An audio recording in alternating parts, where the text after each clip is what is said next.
और चाहती इसलिए कि आपकी प्रार्थनाएं सुनी हैं उसने, आपने उससे प्रार्थना की है कि मेरी ज़िंदगी भी बेहतर हो, तो वो खुद तो नहीं आएंगी, माध्यम ही बनाएंगी। उन्होंने यहाँ तक पहुँचाने के लिए परिवार के सदस्यों को माध्यम बनाया। यहाँ जो आपका मार्गदर्शन कर रहे हैं या फेलोशिप के जो लोग अपनी एक हार्टली शेयरिंग करते हैं, वो माध्यम बन रहे हैं। वो संदेश मुझे जीवन दे जा रहा है ना।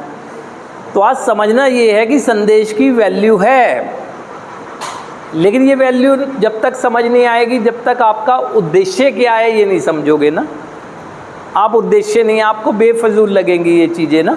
आपको लगेगा कि नहीं, मेरा जो निर्माण हुआ है वो फेलोशिप के लोगों के विचारों की वजह से हुआ है, लोगों के विचारों की वजह से तो मेरा निर्माण हुआ है।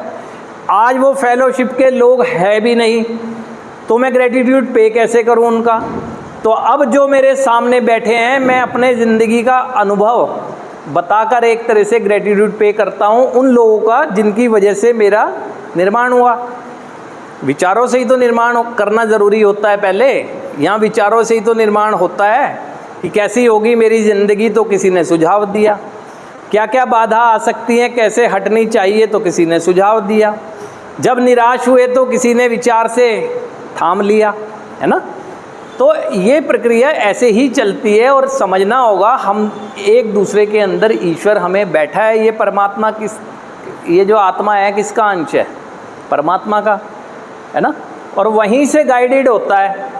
अब हम यहाँ बैठे हैं, अचानक किसी व्यक्ति ने कोई विचार रखा, वो उसे लगता है कि उसने रखा, है ना, क्योंकि बिना उद्देश्य के नहीं होता, और किसी के माइंड में क्लिक कर गया वो विचार ना। यहाँ बहुत सी ऐसी चीज़ें आप बोल जाते हैं जो आपको पता ही नहीं उसकी वैल्यू क्या है, लेकिन